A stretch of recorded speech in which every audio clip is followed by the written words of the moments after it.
Yeah, this is my second favourite song of the year. I'm not sure if I'm going to be able to articulate exactly what it is I love about this song.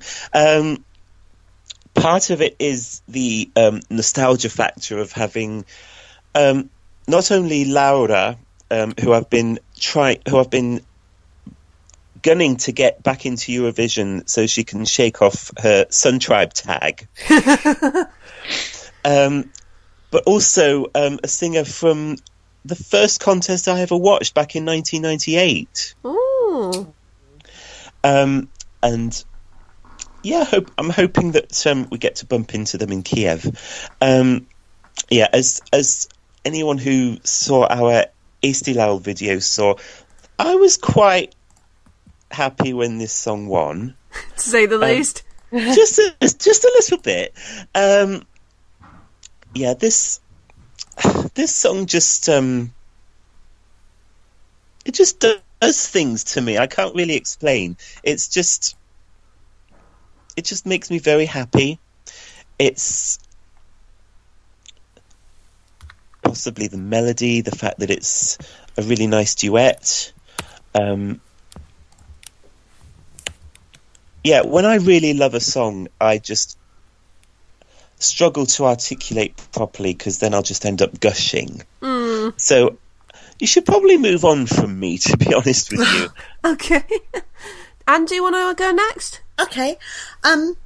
Here is a question, because I reviewed this with my husband this week on my website, and there was a question and neither of us could really answer it, so maybe you can point us in the right direction. Okay. We'll try. Is this Schlager? No.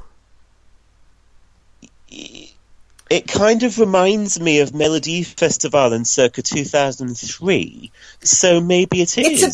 It is slightly Swedish, but it's not Schlager. It's got that kind of Nordic feel, hasn't it? Kind of 80s reminiscent, wouldn't you think? Yes. Yeah. Okay. Yes. Okay. Because we weren't sure whether this was classed as Schlager or not. But that's by the by. But thank you.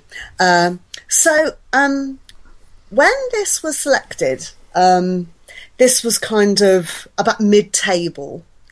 And then over the weeks it went up and up and up and up and up. And then it went down and down and down and down. And I don't know why. I have an idea that it's lost a little bit of impetus because they haven't been doing the circuits, and I haven't been seeing their names as much, and I haven't been listening to their song as much. So other songs that have been kind of at the parties and been doing the rounds and that kind of working the press have been getting a little bit more oomph and have been kind of going up the list more than they have. But if you'd have recorded this podcast maybe 2 weeks ago, I might have been stupid enough to say this could win. Oh. For a similar reason to what I said earlier about the fact that I think this will get a lot of votes from a lot of... I think most countries will vote for this because it's rather inoffensive. It's quite pretty. It's got quite a nice melody. They look nice. It's a nice story. And I think a lot of people will remember this. But I don't think it's a winner, but I think it will do really well. But there's something about it that's losing it for me, and I wish I knew what it was. Maybe I just need to listen to it a few more times, and it'll go back up. Yeah, probably. Possibly. Maybe. I think you're right. I think you're right about them not being so visible so far this season. I mean, in some bookies you can get 100 to 1 on this winning, which is ridiculous. Ooh. I know. Maybe when we get to rehearsal week, they'll shoot back up again. Yeah. What I was trying to say earlier, but couldn't get the words out was that it is probably one of the most catchy songs of the year, I think, and that's why people remember it. And also, people love a duet, don't they? Yeah. And it's a very Eurovision-y, telling a story duet, isn't it? Absolutely. It's it's lots of kind of head turning away, and then hands together. It's a bit like love, love, peace, peace, isn't it? Yeah. Yes. It is. And now we're making love, and now we put our hands together, and now we need the drum bit. We are lost, and now I'm going to rip my shirt open. Ooh, please. That might help. Yeah. It would. I think a certain section of the Eurovision fandom would very much appreciate that. By the way, hasn't Koit grown? Oh, yeah. He's aged like a fine wine. Yes. He's not done bad for himself, I have to say. Yeah.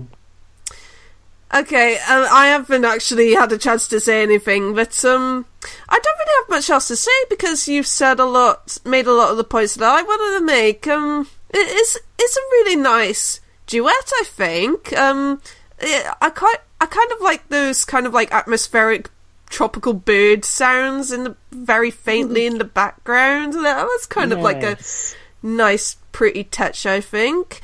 And I like how I hope they kind of keep the basic cinematography idea in Kiev, because I thought that was very interesting with the cutaways and stuff like that. I hope they keep it and refine it for Eurovision, because I thought that was very intriguing the way they filmed it, I thought.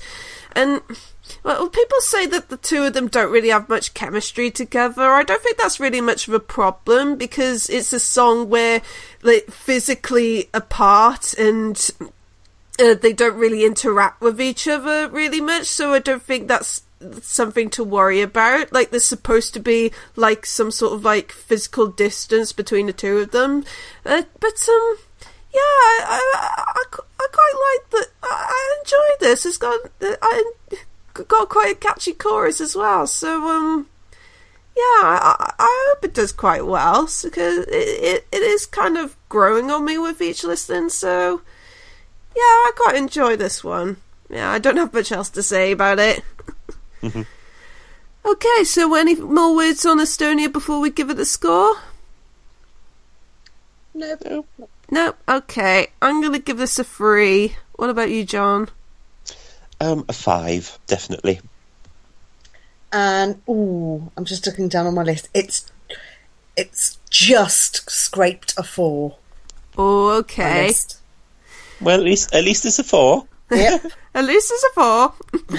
And the public, they're giving it a 4 out of 5.